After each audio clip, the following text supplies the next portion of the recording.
Oak Island, carrying with it the chill of history itself, Rick Lagina stood firm at the edge of the excavation site, his breath forming small clouds in the cold air. His hands trembled slightly, not from the weather, but from the weight of the moment pressing down on him. For over 2 centuries, Oak Island had stood as a riddle that devoured fortunes and dreams. Generations of treasure hunters had come and gone, leaving behind broken tools, abandoned shafts, and unanswered questions. Some had lost everything, while others walked away haunted by the island's mysterious pull. The island seemed to resist discovery, almost as if it were alive, hiding its secrets with traps, floods, and collapses.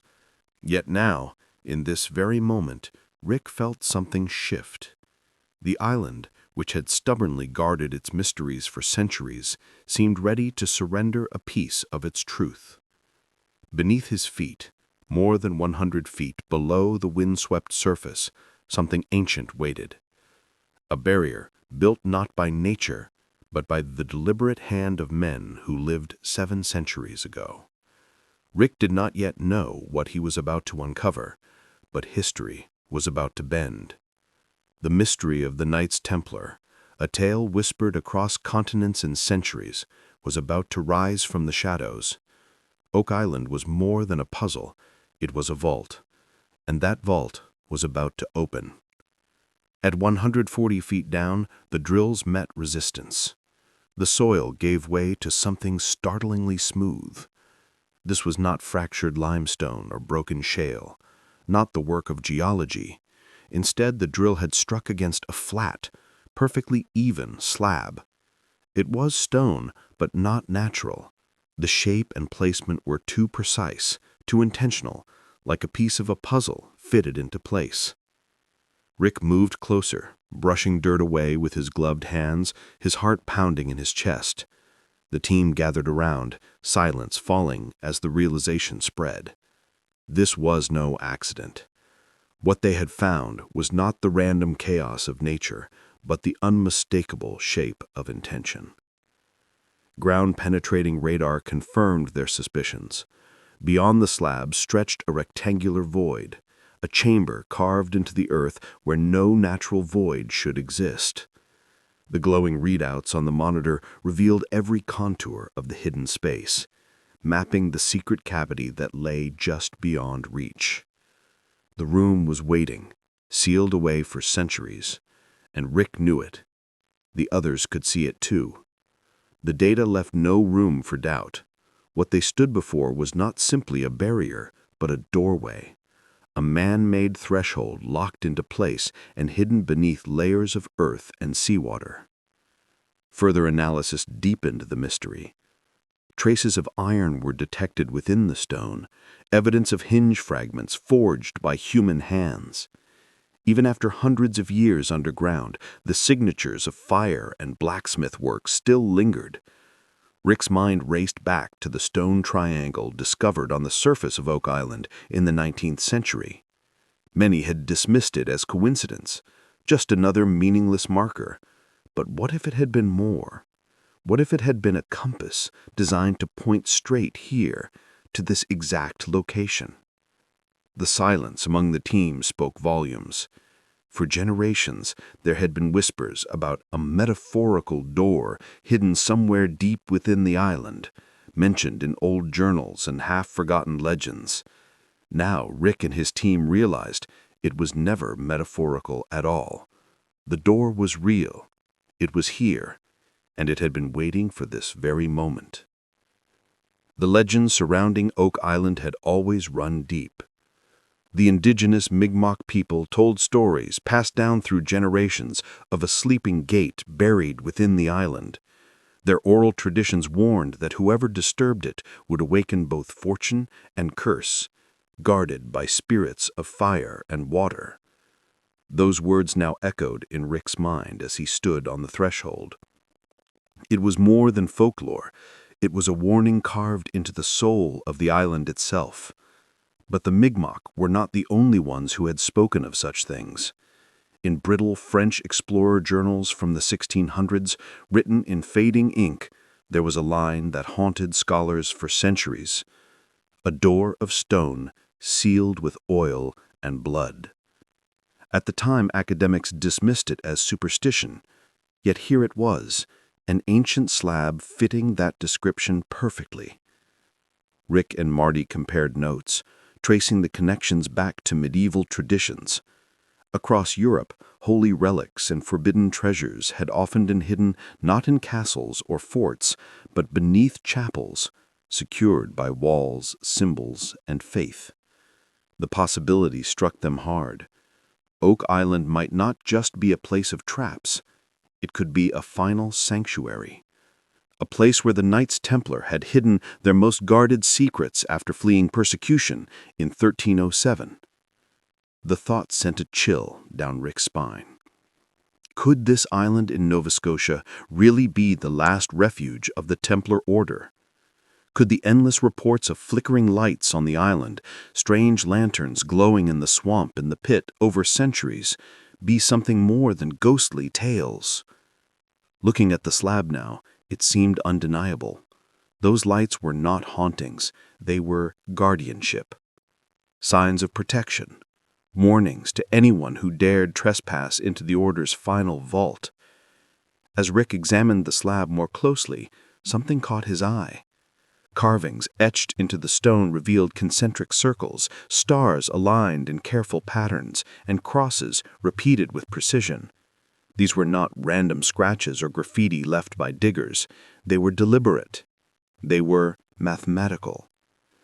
Experts were called in to examine the markings, and soon a shocking truth emerged.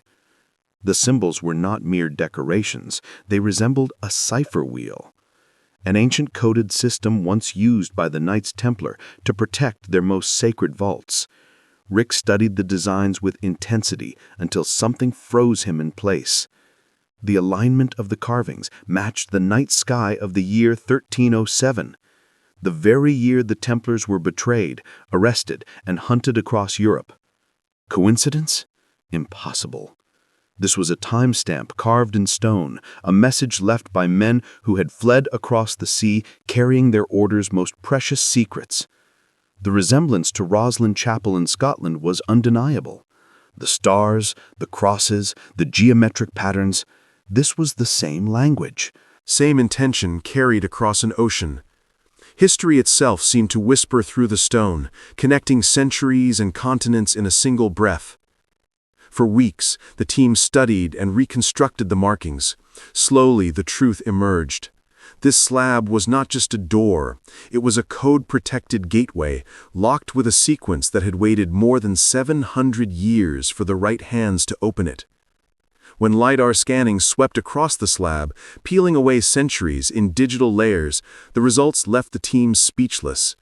This was not a collapsed barrier or fallen rock. The slab was interlocked with gear-like teeth, meshing perfectly into the surrounding stone, a mechanism built into the earth itself. Even the most skeptical voices could not argue anymore. This was deliberate architecture, engineered to outlast water, gravity, and time. The scans revealed hinge points, reinforced with metal that did not belong to Nova Scotia. Samples taken showed alloys identical to medieval Spanish forges, precisely the kind used in Iberia, where the Templars once flourished before their downfall. Skeptics suggested it might have been the work of later colonists or pirates, but carbon dating crushed those theories. Wood fragments from the support timbers, sealed behind the slab, dated between 1290 and 1310, exactly the years when the Templar Order was being destroyed in Europe. This was not pirate carpentry. It was medieval engineering, proof that Oak Island's mystery reached back centuries before Columbus ever set foot in the New World. The weight of the slab was estimated at over 20 tons. By all accounts, medieval builders should not have had the technology to move and place such a structure with precision. Yet here it stood, proof of engineering skill that defied its time. Rick placed his hand on the carvings and said what everyone already knew. This was not a trap.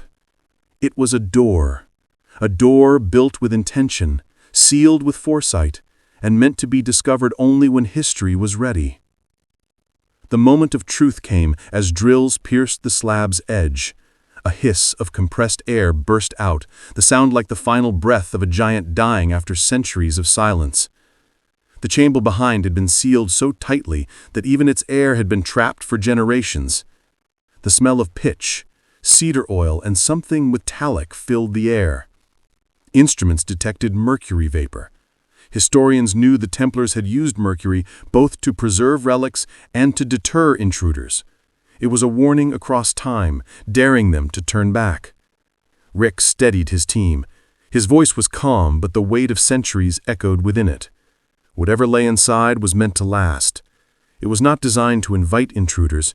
It was meant to remain untouched, sealed by men who had sworn oaths stronger than life itself. The drills continued. Cracks spiderwebbed through the slab until at last a fragment fell away. Darkness spilled out, not just the absence of light, but a heaviness, as though something waited inside. A fragment of oak beam was retrieved, later dated between 1290 and 1310. Once again, the timeline aligned perfectly with the disappearance of the Knights Templar from Europe.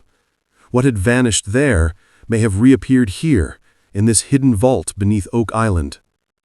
Finally, with one last push, the slab shifted. The stone teeth ground together, and the gate slid open.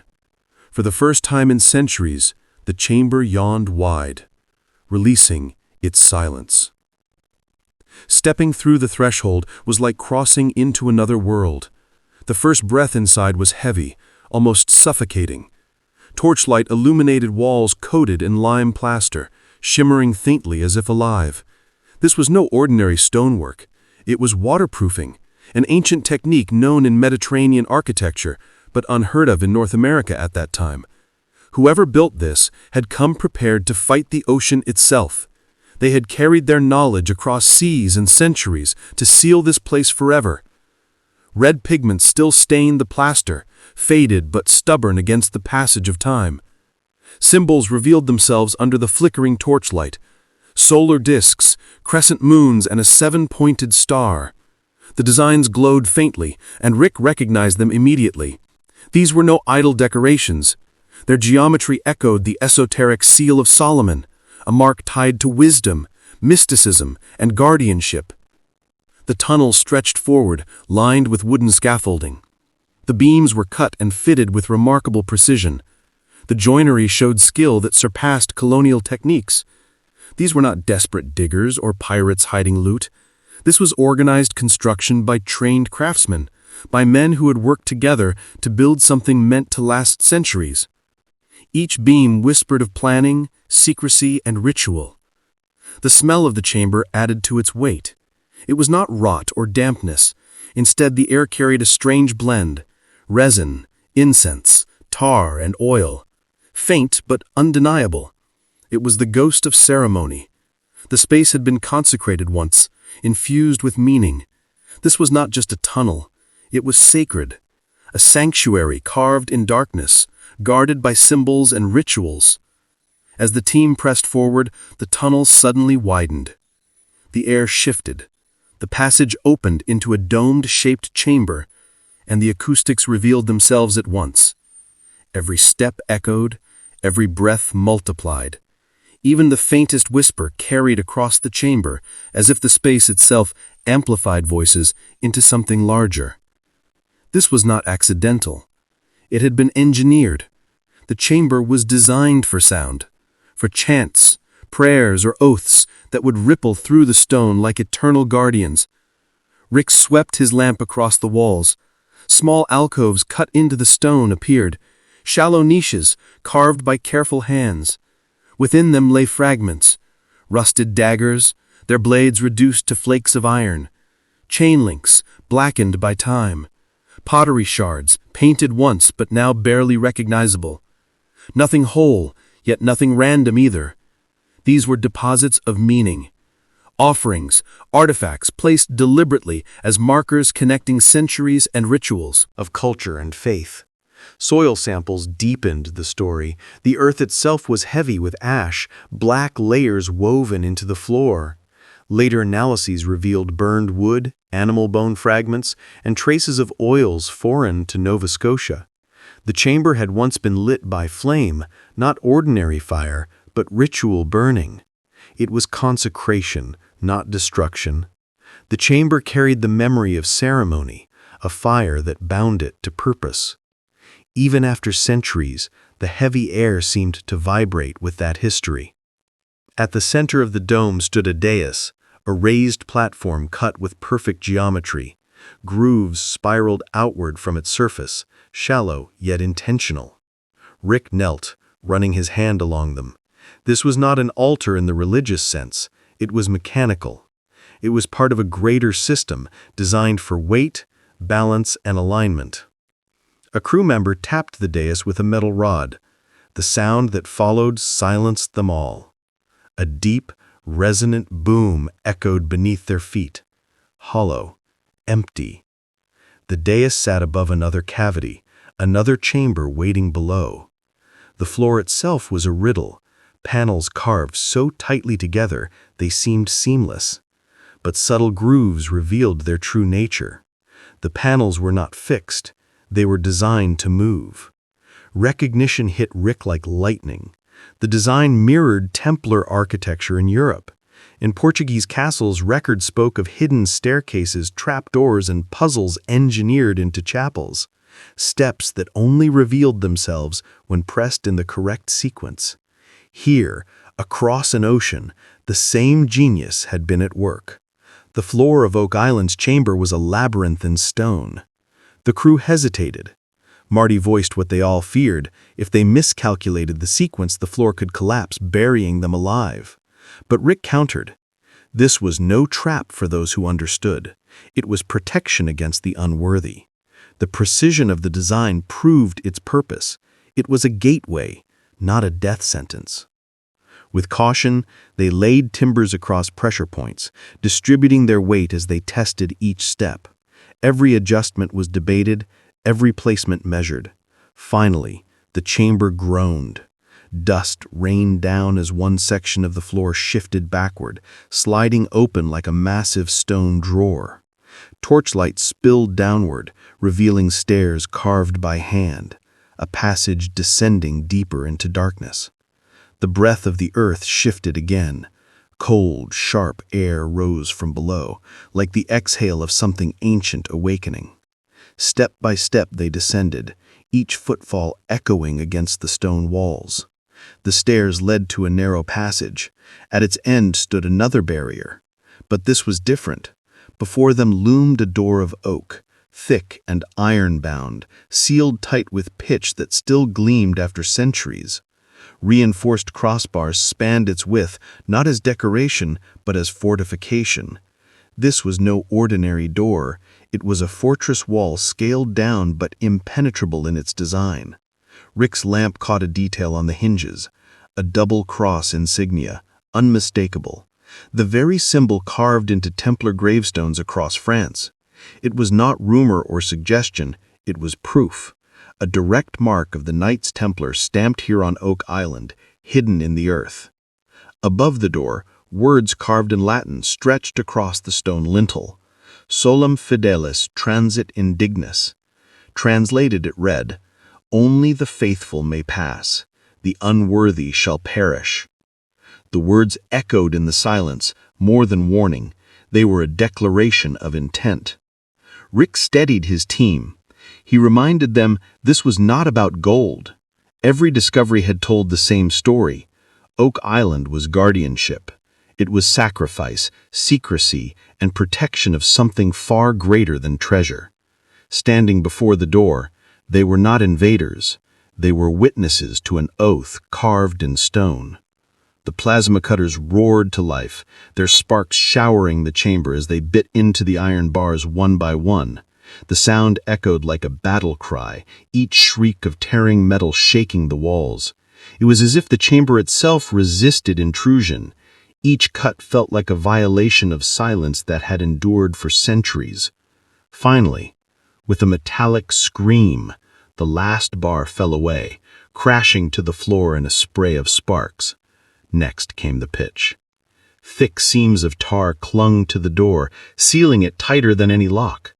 Heated blades sliced into it, and with a crack that echoed like breaking bone, the seal fractured. A rush of air surged out. But it was not foul or rotten. Instead, it carried the faint aroma of cedar. Preservation across centuries. A sign of intention. The hinges groaned as the door pushed open, a sound that seemed to cry out from the past itself. Floodlights pierced the darkness within, and what they saw stole the breath from every man present.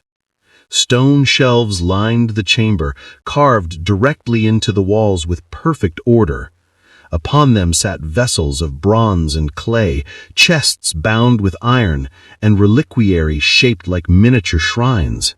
The geometry was too deliberate to be random. This was not chaos. It was curation.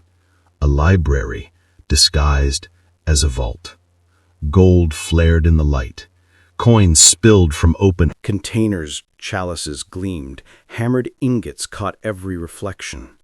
The air itself seemed to vibrate with the weight of wealth and history. Yet it was not scattered treasure. It was organized, placed with care by hands that knew exactly what they were preserving. The first objects examined were reliquaries of carved gold, inlaid with rubies, pearls, and sapphires. Their design suggested they had once carried relics of immense sanctity, bones, fragments of the cross, or saintly remains. The implication was staggering. These were not simple treasures. They were holy artifacts, hidden during the Templar suppression and spirited away across oceans to this very chamber.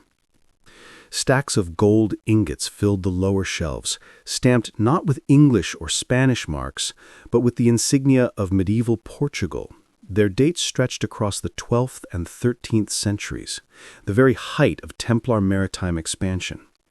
Each ingot was worth a fortune, but together they represented something far greater. They were proof of an organized transfer of wealth hidden here long before the New World was ever charted. Nearby, wooden crates held sealed scroll tubes, their wax caps still intact. One had cracked, revealing a glimpse of parchment inside. If the ink survived, these could be Templar records, shipping manifests, charters, or even codices thought destroyed during the Purge. The possibility that Oak Island contained the lost writings of the Templar Order was beyond imagination. Beside them lay ceremonial swords with gemstone-studded hilts and silver chalices rimmed in emeralds. These were not weapons of war. They were ritual items, regalia meant for ceremonies, for faith, and for oaths. Their presence confirmed what the chamber truly was, not a pirate's stash, not a robber's den, but a sacred treasury. Estimates place the value of the hoard at over $90 million.